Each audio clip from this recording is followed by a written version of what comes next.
morning and welcome to Lumos Storytime here live from the Lewis County Public Library. We're so glad that you could join us today and we hope that you enjoy this video.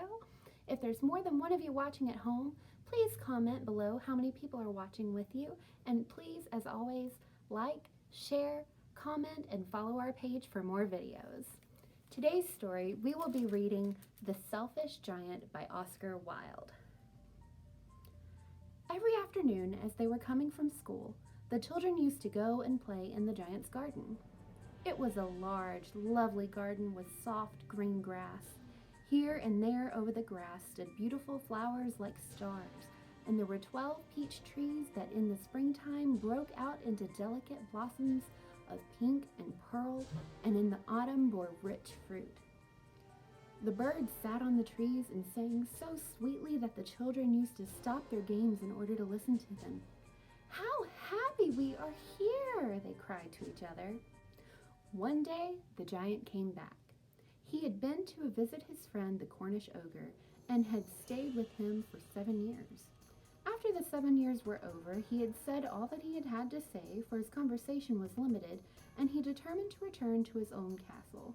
When he arrived there, he saw the children playing in the garden.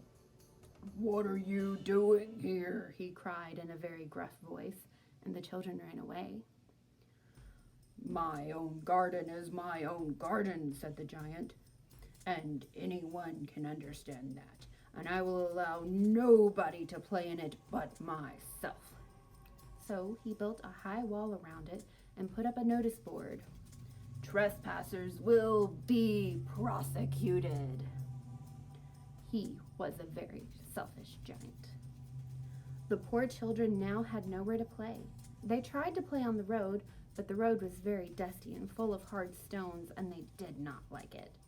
They used to wander around the high walls when their lessons were over and talk about the beautiful garden inside. "How happy we were there," they said to each other. Then the spring came, and all over the country there were little blossoms and little birds. Only in the garden of the selfish giant, it was still winter. The birds did not care to sing in it, as there were no children, and the trees forgot to blossom. Once a beautiful flower put its head out from the grass, but when it saw the notice board, it was so sorry for the children that it slipped back into the ground again and went off to sleep. The only people who were pleased were the snow and the frost. "Spring has forgotten this garden," they cried, "so we will live here all year long." The snow covered up the grass with a great white cloak, and the frost painted all the trees silver. Then they invited the north wind to stay with them, and he came. He was wrapped in furs, and he roared all day about the garden and blew the chimney pots down. "This is a delightful spot," he said. "We must ask the hail to visit." So hail came. Every day for 3 hours he rattled on the roof of the castle till he broke most of the slates, and then he ran around and around the garden as fast as he could go.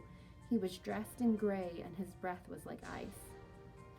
"I cannot understand why the spring is so late in coming," said the selfish giant as he sat in the window and looked out at his cold white garden.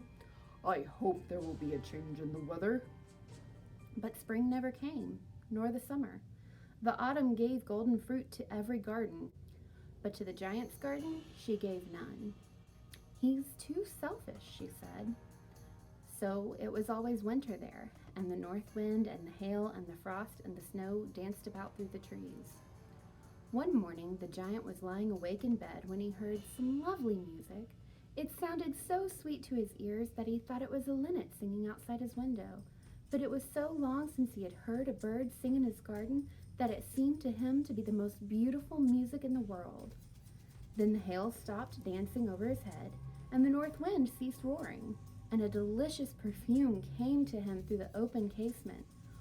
"I believe spring has come out at last," the giant said, and he jumped out of bed and looked out. What did he see? A most wonderful sight. Through the little hole in the wall the children had crept in, and they were sitting in the branches of the trees. In every tree that he could see was a little child, and the trees were so glad to have the children back again that they covered themselves in blossoms and were waving their arms gently above the children's heads. The birds were flying about and twittering with delight, and the flowers were looking through the green grass and laughing.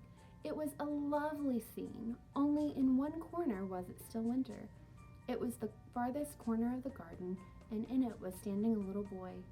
He was so small he could not reach up to the branches of the tree, and he was wandering around it, crying bitterly. The poor tree was still covered with frost and snow, and the north wind was blowing and roaring above. "Climb up, little boy," said the tree, and it bent its branches down as low as it could. But the boy was too tiny. And the giant's heart melted as he looked out. "How selfish I have been," he said. "Now I know why spring would not come here. I will put that poor little boy on the top of the tree, and then I will knock down the wall, and my garden shall be the children's playground forever and ever." And he was really very sorry for what he had done.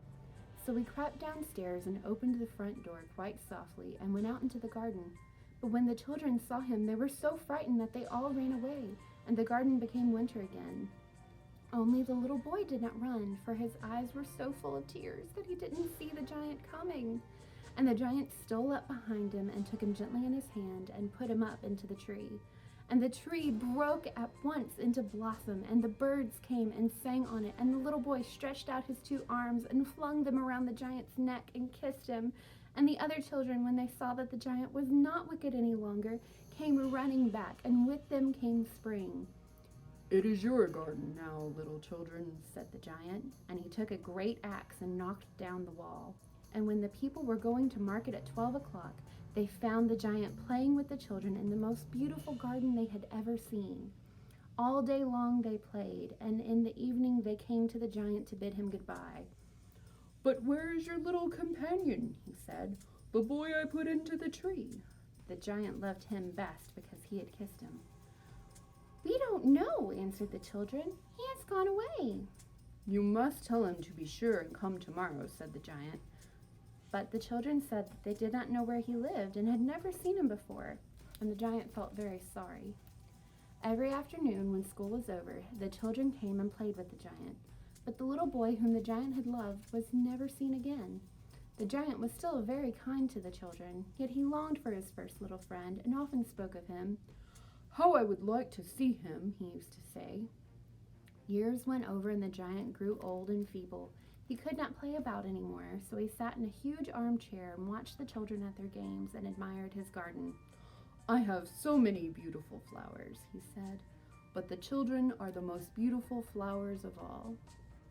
One winter morning, he looked out of his window as he was dressing. He did not hate the winter now, for he knew it was merely the spring asleep, and that the flowers were resting. Suddenly he rubbed his eyes in wonder, and looked. In the furthest corner of the garden was a tree quite covered with lovely blossoms. Its branches were golden, and silver fruit hung down from them, and underneath it stood the little boy he had loved. Downstairs ran the giant in great joy, and out into the garden. He hastened across the grass and came near to the child. And when he came quite close, his face grew red with anger, and he said, "Who hath dared to wound thee?" For the palms of the child's hand were the prints of 2 nails, and the prints of 2 nails were on his little feet.